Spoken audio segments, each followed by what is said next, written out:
Valve likes mods. Well, that's debatable in today's world, but let's forget about that and talk about the past when Valve actually liked mods.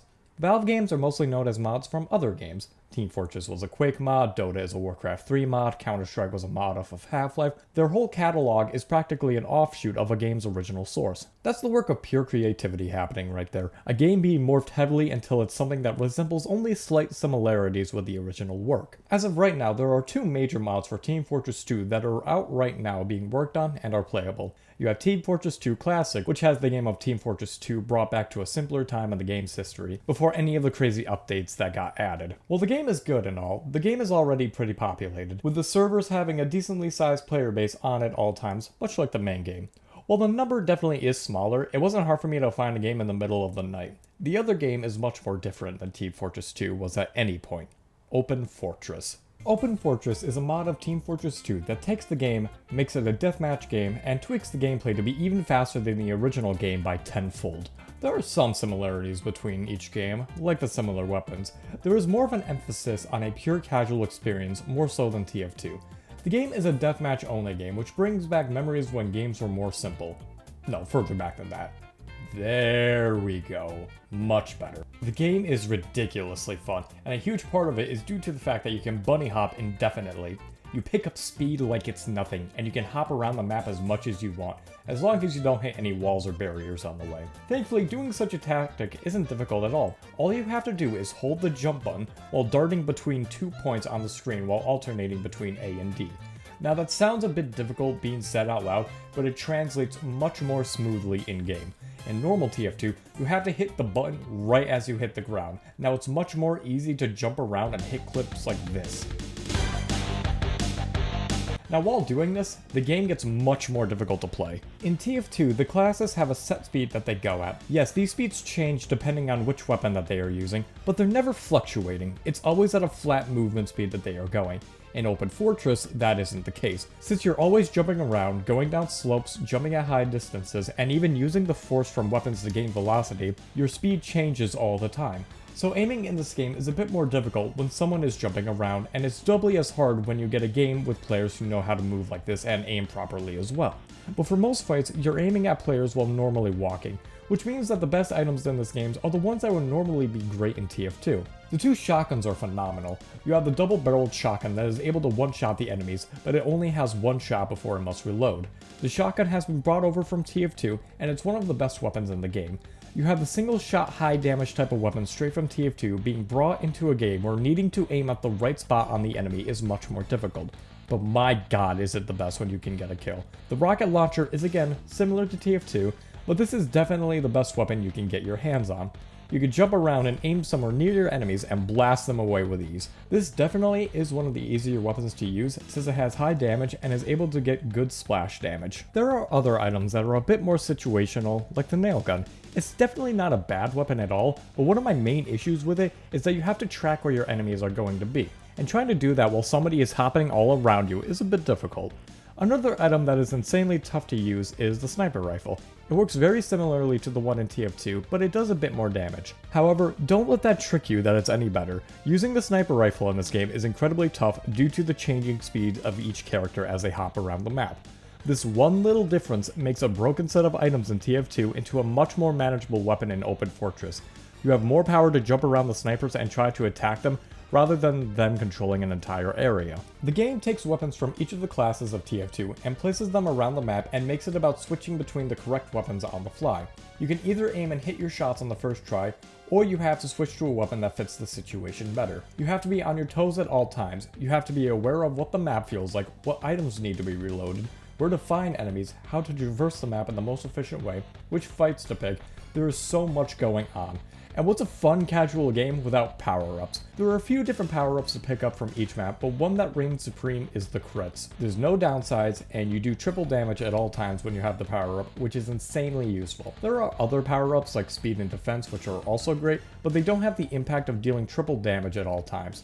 However, that's not the most fun power-up. The most fun power-up would definitely have to be the rage power-up, which takes away your weapons and makes your melee hits deal lethal damage. It's actually the most balanced power-up in the game, since you can kill enemies instantly, but must be within melee distance. And with the amount of good weapons in this game, you can definitely get one over the enemy with the power-up. Now, one thing to note, a lot of these maps are unfinished. Well, they're playable, but the aesthetics aren't covering the map, it's just basic textures covering the walls. While that may not sound like the most fun, these maps play out quite nicely, and each map gets their own song that goes with them. It's insane how much detail went into each bit of this game. This isn't TF2, but the vibe is still there all the same. The maps that are done look so nice and feel so fun to play on, including the best map in the game, Gump. Gump is a map that is an oil rig that is out in the ocean. There are barely any guardrails, there are weapons all over the map, and every spot adds to your speed so easily.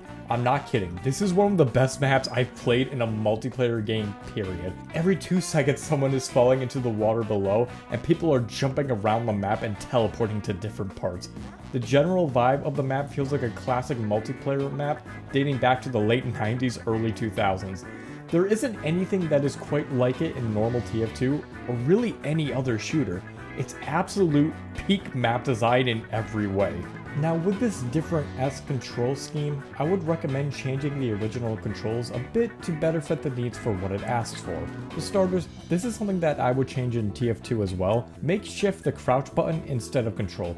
The reason why is because you're going to be crouching while jumping for the majority of the time to help build speed while going up ramps, and since your pinky rests on the shift key, it's much more easily handled there. The second change may not be doable for everyone, but it can definitely help. If your mouse has a few extra buttons, I would move the jump button to any of the buttons on the mouse, mainly because jumping with this is much more easy on my thumb.